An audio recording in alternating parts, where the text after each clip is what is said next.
Didier. Sorry. Mwirirwe.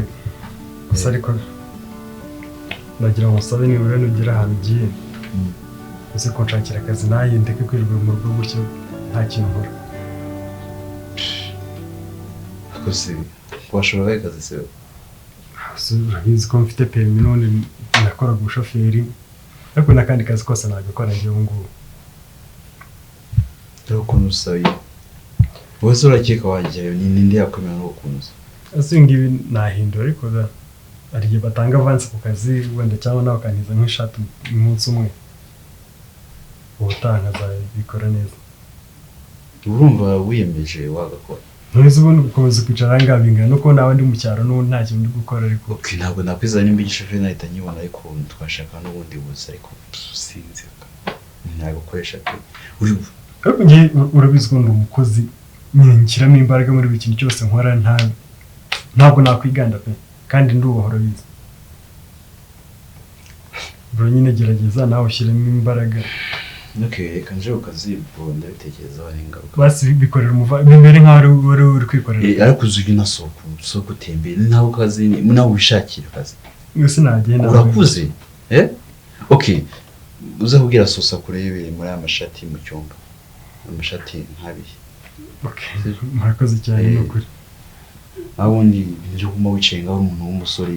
Ariko nanjye ntabwo uzanye niyo mpamvu nyine byandambiye ndi kumva nshaka kubivamo pe. Ndasaba n'amafaranga asabwa guhaha. Ntabwo ugiye kwifuza ibintu bishatse none yo.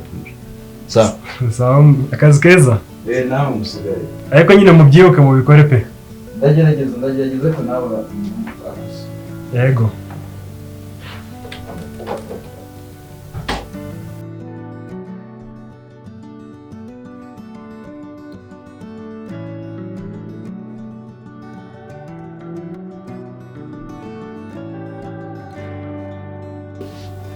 Yo, umuhungu.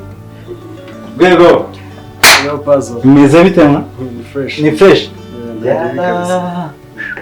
Man, warashize. Niko iminsi bimeze nyine tu. Cyazara hano nahabye kabisa harakwemeje. Ari umugani wajya baca mu Kinyarwanda ngo iminsi ngiteka inzovu mu rwabya. Nyina akantu gato tu kuryo wafata inzovu ukashyira mu gasafuri. None ibintu kuye ari amakya icyo Kinyarwanda. Nose umeze ute? Era ni ishuri nirinde shuri. Umeze ute? Ndaho bisanzwe nyine. Nose waje ryari man? Bambwiye ko maze iminsi waje nta no kutwiteza. Azuru urabona nkwiriye kujya hewe. Wowe uri ngiye kano kanya. Nkuzi bro wanjye. Hari kera nyine nirukanga imihanda ngira gute ariko ubu ngo wapi man. Narashaje tu. Wapi man. Ahubwo urazi ikindi. Ndaje nkwereka uburyo mukora utuntu. Ibikese kandi mva bare ntuze no muri bya. Oya man ibintu byarahindutse man ntabwo maze iminsi myinshi. Maze iminsi myinshi man. Ahubwo hari ahantu mfite kukujyana. Sibyo ibintu byo kwirirwa wicaye hano hapi. Kujyana ndagukubita ndakwereka ibyana man.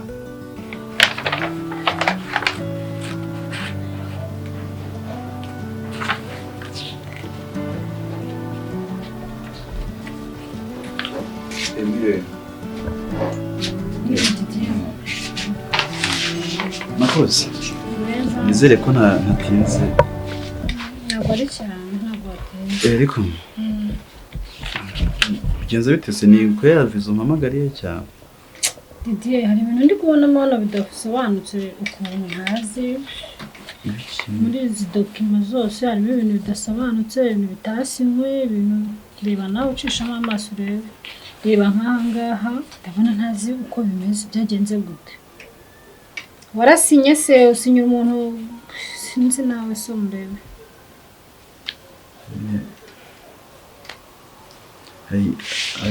Ari kumusekreteri wanje azanye ibintu mu masaha yo gutaha. Hanyuma hita sinya ntagize gusoma ko ndamwizeye rero sinzi ko amakosa nkayabaye. None se Didier gute usinye ibintu utarebyemo kandi ubizi ko zino dokima ari z'ingenzi. So ngakora bizo dukoranye igihe ndamwizeye dukoranye igihe Miss dukoranye ntago avuga ikibazo nk'iki ahubwo no ku genda nkamubaza nkumva kuba mukoranye igihe se bivuga amakosa muri izi dokima zose kweli. Didier ntabwo iba ari sawa rwose ujye ugerageza mbere y'uko usinyira umuntu ubanza urebe ibyo ugiye gusinya ni ibiki ibyo nakiriye ni ibiki ubone gusinya nese ubusinyiye ibintu kanaka biducisha umutwe ntabwo twaba ikibazo ariko Imana yarahabaye ntabwo bizongera kabisa oya jya ugerageza urebe neza ibi ntabwo ari byo kabisa reba guhera kuri page ya mbere ahantu hose ni amakosa ariko ntabwo byari biherutse bira secrétaire wawe yisubireho kandi nawe ubwawe ukanure cyane okay yibuza tubiganire tubicaye tubiganireho kuko nawe ntabwo yarabindura nk'iri kosi yakoreye hano ntubireba se nawe nyine icyo nicyo naguhamagaraga rero ko njye byanshobeye uburyo usinyira abantu ibintu byose utabanje gusomamo ngo urebe ibintu umuntu biba byaramuvunnye ubu se ari amafaranga usinyiye akagenda akabikuza akayajya ntabwo twaduhombye se nese turi gukora mu bihombo ko tuba dushaka kuduteza imbere gerageza Didier sibyo uzi ibyana byane Kigali ikintu ushaka kongera kumva muri kano ni ibyana ni inzoga ariko uri kuko polisi iza kutugwaho bavuga ngo dufitemo abana bari under age ngo dufitemo n'urumogi ushaka kunsubiza muri zo house party oya man ariko biriya byaratambutse man sibyo biriya byaratambutse ahubwo reka turebe byabona nyine ikintu tuzirinda ni under age sibyo wowe dore waraje urabyibuhungira gutya kurya nibyo nagakwere ko ndi kurya shabapi man ubwira ngo se sindi gushiramo ngo ndi kwiyoka ka gym imyaka 2 maze bro ubuzima bwanyu bwose bwarasubiye inyuma sinshaka kuzongera gukora ikosa nkaririye come on habe na gato umva ahubwo ngiye ahantu nafite kurya sibyo ndashaka ngo tuze kujyana man nagapati k'umutima w'inshuti yanjye sibyo afite kuza gutera ivi sibyo gahamba kandi man haba harimo abana barenze man none mfite gahunda y'cyane sibyo hari umushuti wacu w'icyo cyuko sibyo ubundi buze kuweza pass reba imyenda nambaye ngura amapasi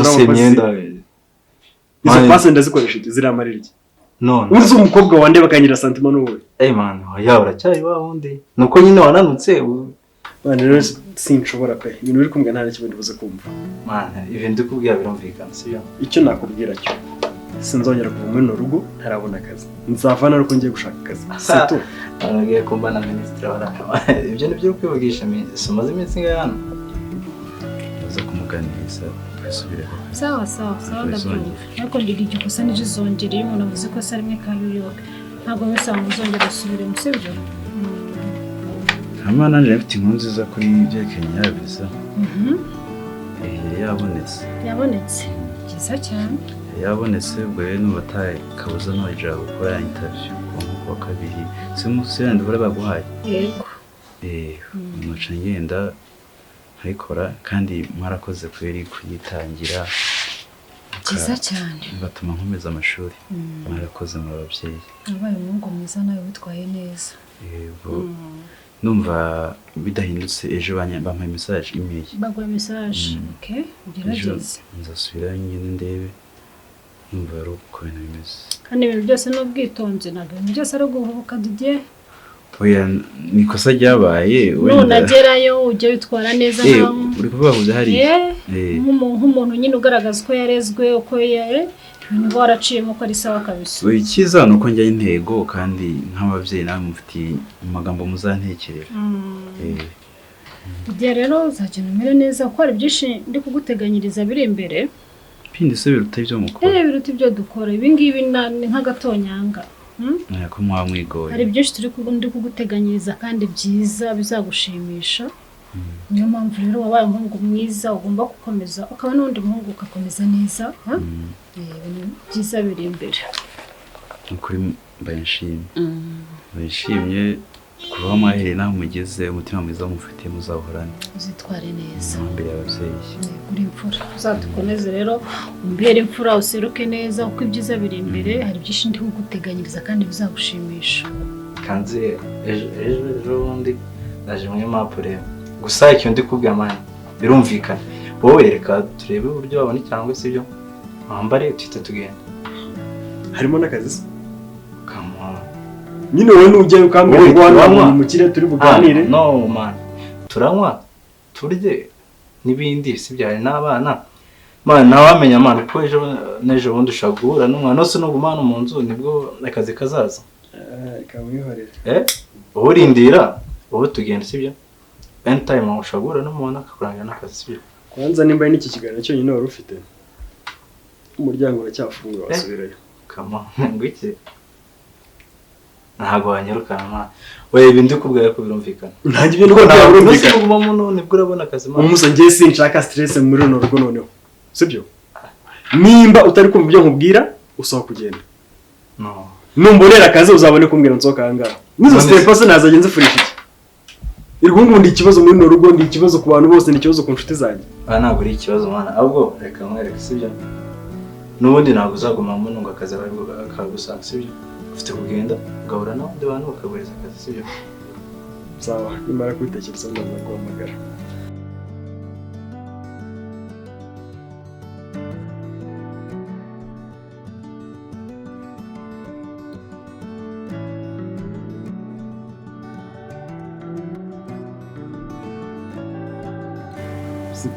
kuna nuna gundo biki igituma uhora unyirukaho buri munsi nta kuntu warekera nibura tugatanga ubundi buzima ako ufite ubundi mukobwa mukundana nzabimenya nta mukobwa n'umwe mfite dukundana nta n'uwo nshaka muri kano kanya none se ikintu gituma uhora unyihunza ni igiki twumvikane dana mfite ubuzima nshaka kubaka hari ahazaza mfite mu biganza ntashaka kwatakara kubera iki rero udashaka yuko ubwo buzima bwubaka turi kumwe so washatse abandi mwubakana ukagenda nyine sinzi impamvu uri unyizirika washatse ubundi buzima bwawe ako reka mubaze ubwo wari uzi ko abo bakobwa wiruka inyuma nabo bafite abandi bantu bari kwiruka inyuma wakunze ugukunda ukunda abandi kuki utajya wumva waretse nk'iyizira tukikundana mu by'ukuri ntufite kariyeri ugomba kwitaho uri kwiga ubuganga genda ubwige birangire niba uzashaka umugabo ushaka umuntu mukundana nyuma ubuzima bwawe bwose buri ku murongo reka ngomba kwiga mfite nako gatima keza mfite umuntu dukundana mo motivation ese nziga mfite imishiha namo mfite dukundana kwanza rero koneza sibyo iki se nifite ikirori mu kanya ubwo nyine hehe se ubwo ngo ngende nitegure witegurira iki irwo ntabwo nshaka kugeraho ushobora kuza ugaduteza ibibazo ugateza akaduruvayo bikaza kubwira kirabera ni house party no mushiti wanjye ntabwo ndibuze kubikubwira haya mu rugo wanjye cyangwa ni mu nzu yo mushiti wanjye ntabwo ari mu rugo ni mu nzu mushiti wanjye iwambwije ko ntabwo ndibuze ndashaka kubwira gusa urabimenya bigufasha iki bikumarira iki mu buzima bwawe ini wanyu ntabwo ari niwe okay nimba ari ubwo ubuze kuza ndaza nyine ndaza ko iki udashaka yo kunza nizeye ko uzangarukira mu buzima ushobora kuza ukaduteza ibibazo rega ushobora kuza ukabivangamo amarangamutima ntiyabe ibintu byo kwishima twakwemera byeri ukaza gusakuza twagira ngo tukaza gusakuza ibyo simbishaka uza ndamutse mubuye umukobwa w'abandi ukaza kumukubita cyangwa ngiye ukamutora bivuze ko ufite umukobwa mukundana ariko yereka mubwira ikintu cyanyuma kandi mpite nanigendera so ureba ari iby'urukundo urabyanze bikunyemo ntabwo ushaka ko biba sibyo n'umubano nawo ndi kumva uri kuwurwanya nawo ntabwo ushaka ariko ndagira ngo mubwire ko ibintu biri buze kugukoraho kandi ugendere ni amagambo yawe sha nta bugambo nta kintu byo ngibyo byantwara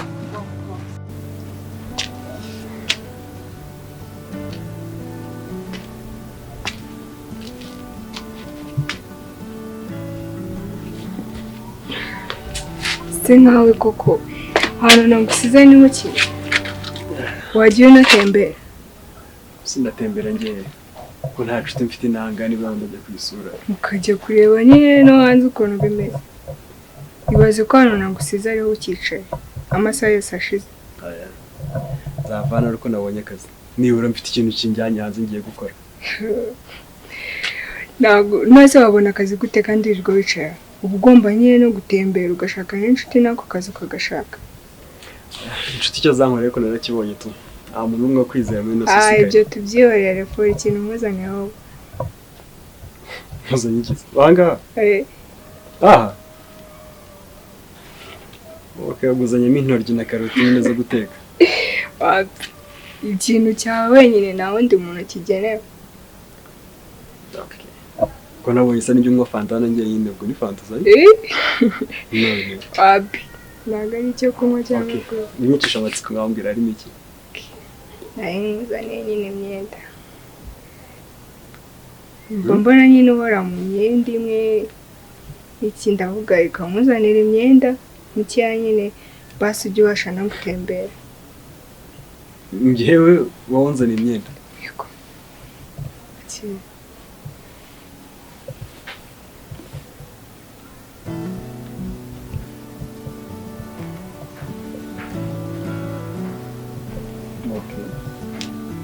Mwese ibi ngibi ni ikihe kiguzi ndi butanga igihe? Nta kiguzi nkwazi. Ndakeka yuko nagenda. Okay. Ariko mbere gato hariho murumuna wanjye yaje hano muri ghetto aho tuba. Umukiriya nyine byari gifashe neza ariko afite perimi yarayikoreye.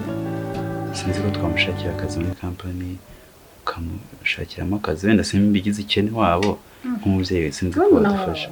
Umwana mwiza nkawe se? Umwana mwiza yubaha niyo kintu muziho.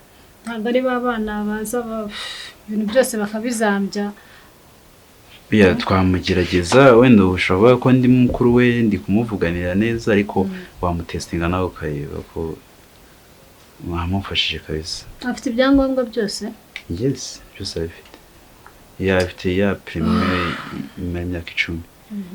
Naragerageje ndamurira arayironka. Yigeze no gutwara muri company iraho ariko itihomba ariko ntabwo ari mvaye yabiteye ni company yari delivering. Okay, ndaza kureba. Ariko arayitonda.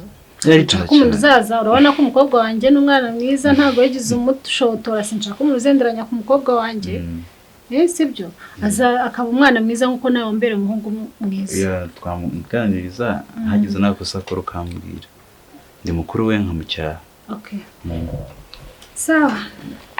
Murabinyemereye se? Azazane amadokumende ndebe nuko ameze ndebe n'imyitwarire ntabwo umuntu apfa kuyibona gutya ku maso ariko ari ukuntu umuntu ukamenya ejo bizagenda gutya. Yes. Ikibazo.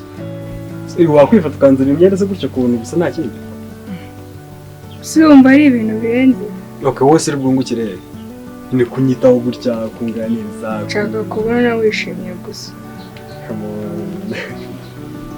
And this is too much. Siko na bro ntabwo ugize nyitaho gutya. Abe yangurira umwenda abe yanganiriza. Nese wari wabona nibura mbaza ikintu nabaye.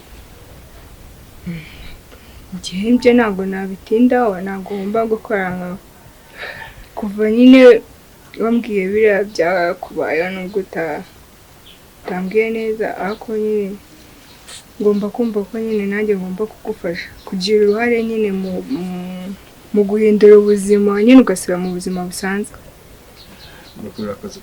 Ahubwo akira na tike ni udufaranga duke cyane. Akira uzajya unatega nyine ujya gushaka n'ako kazi nanjye nzagerageza nyine njye mushakira no mu bashite banjye dore ko hari ikintu wakora. Kuki uri gukora ibi ngibi?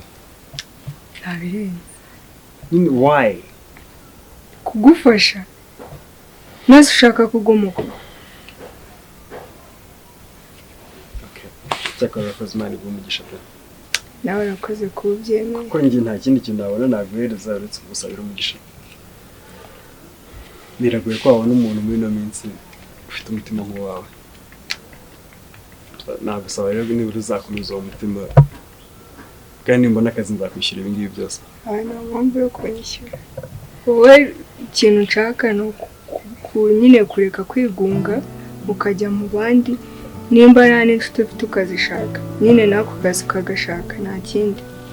Ahubwo se nagusaba nta kibazo nase mbere inshuti kuko abandi bose namenye ibyabo ariko nibura wowe akwinyitse mbere inshuti. Nta kibazo. Njye mbona umuntu nganira nawe njye mbona umuntu nabwira ibibazo byanjye. And thank you. Murakoze cyane.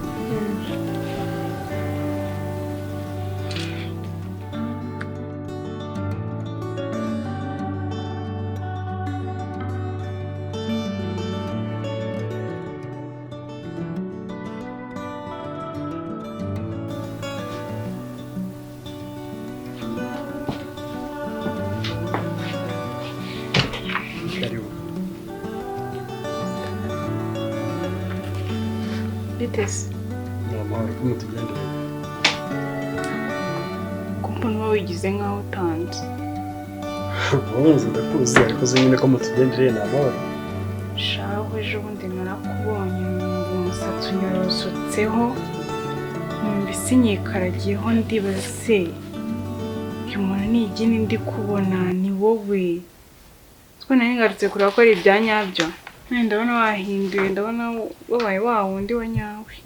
Ni njyewe n'uriya yari njyewe tu nta gitangaza cyari kirimo. Uretse ko wenda iminsi igenda ituma abantu bahinduka ariko nta gishya gihari. Ni amahoro se ko muje mwashakaga Sonia cyangwa mwashakaga Didier? Ni wowe nari nje kureba, use ninde wundi nawe nje kureba hano? Okay, Sonia yagiye ku ishuri, Didier nawe yagiye mu kazi. Ese ndabakubajije ko mubwiye ko rero nari nje kureba. Okay, ndahari noneho ngubu. Ego kuva cya gihe cyose nari numva nyigukunda kandi umutima wanjye wari ukigutegereje. Se koko nibyo? Kuri nibyo pe, nose byakugendekeye gute? Gusa nsanze mbeshya koko. Ntabwo nakubeshya, se nawe nkubeshyeye igisubizo ko kuva kera kose nagukundaga. Rero sinkubeshye, uko byahoze n'uyu munsi niko bikiri. Kuri nde se ubwo? Kuri wowe ntago nta gishya nta kintu kimwe kirahinduka, ahubwo byasubiye inyuma kurushaho kuko ndakeka inzozi nari ndi gukorera n'ubundi zarapfuye, biransaba kongera gukoresha izindi mbaraga nyinshi kugira ngo zigereho. Sibyo nakubwiraga. Rero imbaraga nakaguhaye nagaye n'abandi nta mpamvu yo kugira ngo nzikoreshe. Nakubwira ngo unyikundire ubuzima bugende neza, dukurikire inzozi zacu tunishimye, ukanga kubyumva. Urangije agenda uranyanga kubera umutima mubi, uhura n'ibibazo byose. Sundi byakugendekeye gute nyine nibyo ndi kukubaza. Wenda ibyo byose tubireke. Sibyo kuba narafunzwe ntabyo uzi. Bro, ni twari turi kumwe uretse ko ntazi ukuntu yatorotse. Ni bya birori wari wanze konza. Yes. Ahubwo nibaza kuki bro wawe yasimbutse bigakunda ngiye bakamfata. Mu bantu twa turi kumwe barenga 12. Akaba ni njye nyine bafunze. Mwese barabafashe, abo niwe wenyine batafashe. Nyine ni njye wasigaye, ni njye basigaranye. Impamvu ni uko wari uri iwanyu, abandi bose bahise bashaka aho baca muri aho bajya iwawe. Okay, gusa nta kundi Imana ishimwe nabaye umwere basanze ibyo bandikaga nta na kimwe kirimo. Uretse ko mwaka nawe maze muri gereza, ete ngiye navuye sinshaka no kugaruka mu hano mu bandi bantu. Ariko kuri ubu ngubu umwaka muri gereza, nese ko mbona ufite umusatsi. Kanaje njye no mu cyaro namaze ndi mwaka, ngo imyaka 2 irashize. Ujya guhinga? Sasa. Komana. Aho kugira ngo mbane inshuti ziri aho ngaho zirwe zimbeshya zincuka ko turi inshuti. Byarutangiye nafata isuka nkajya mu cyaro.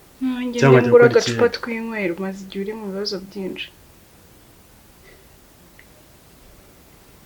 Umuntu wese uri kumbwira inzoga, uri kumbwira abakobwa, nta kintu tumvikanamo. Nawe nimba ari cyo kikuzanye ukatusubireyo.